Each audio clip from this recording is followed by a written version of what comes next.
Be ready. 5 seconds. Start.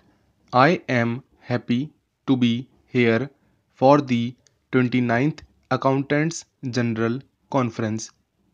This is the right occasion and opportunity to introspect and deliberate on what needs to be done to further our mission of promoting accountability, transparency, and good governance.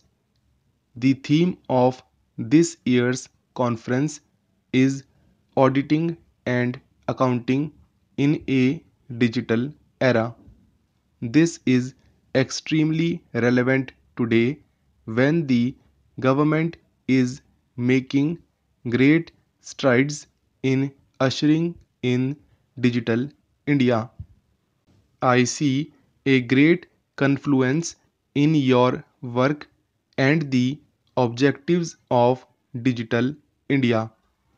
Ladies and gentlemen, the institution of the Controller and Auditor General plays a vital role in holding governments to account, ensuring transparency of operations and promoting good governance.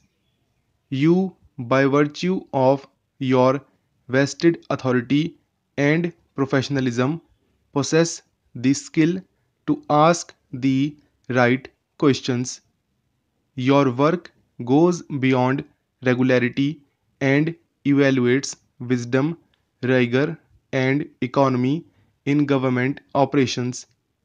I am happy to note that this institution, which is over 150 years old, has lived up to our expectations. It has graduated from promoting accountability through accounts to ensuring that right things are done in the right and least expensive way. This is in keeping with the mandate of the CAG as covered in Articles 148 to 151 of the Constitution.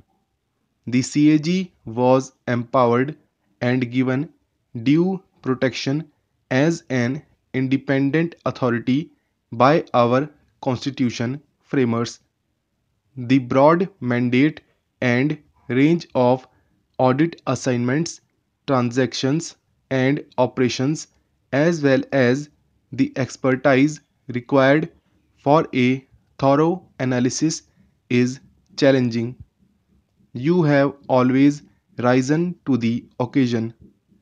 You are not a mere keeper of national accounts, but a conscience keeper to the nation and a key partner in India's progress. It may be appropriate here to recall the words of President Woodrow Wilson in the context of the United States. He once said that vigilant oversight of administration is as important as legislation. Through your financial compliance and performance audits, you have been providing valuable oversight on operations and giving recommendations for improvement. It is time the institution thinks of giving insight and foresight as well. I am happy to learn that the institution of CAG has come out with a data management policy and is increasingly using data analytics in its audit work.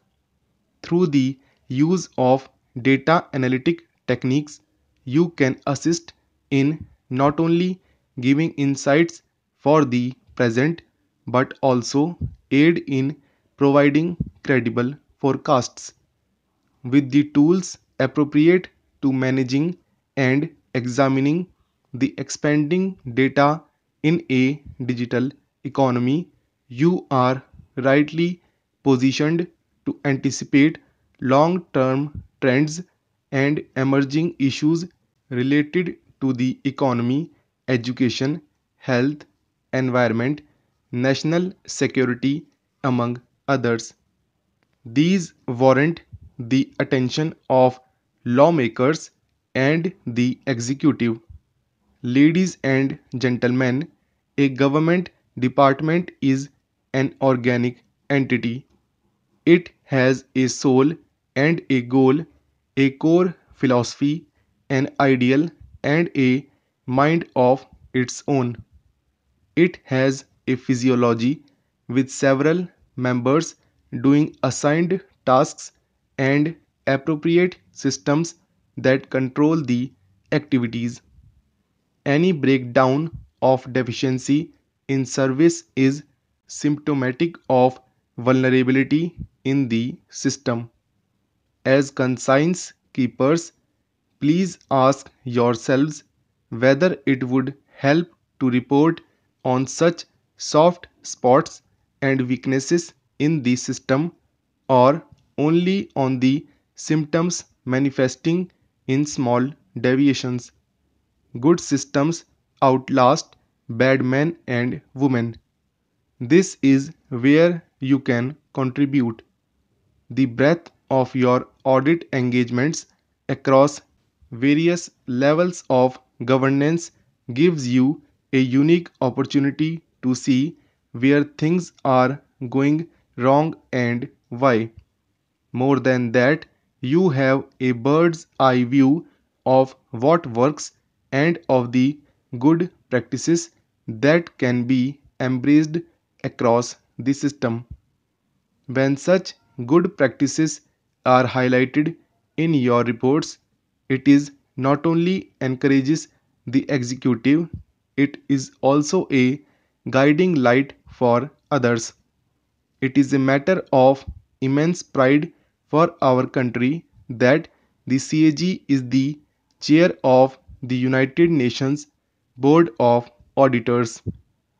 As part of this portfolio, you dispatch audit teams to examine and appraise programs implemented by the UN and its agencies. You will be doing a great service to the nation if you share the good practices followed by these entities so that we learn new and efficient ways of program delivery. Audit is not an end in itself, it is a means to make governments work better. Given this, I believe we have to emphasize outcomes as a more meaningful measure of program value than output. You may deliberate on how would you as an organization identify, understand and measure outcomes to study the impact of programs. You may have to realign your strategies and techniques to plan, execute, and report on your performance appraisals in a manner that facilitates measure of outcomes.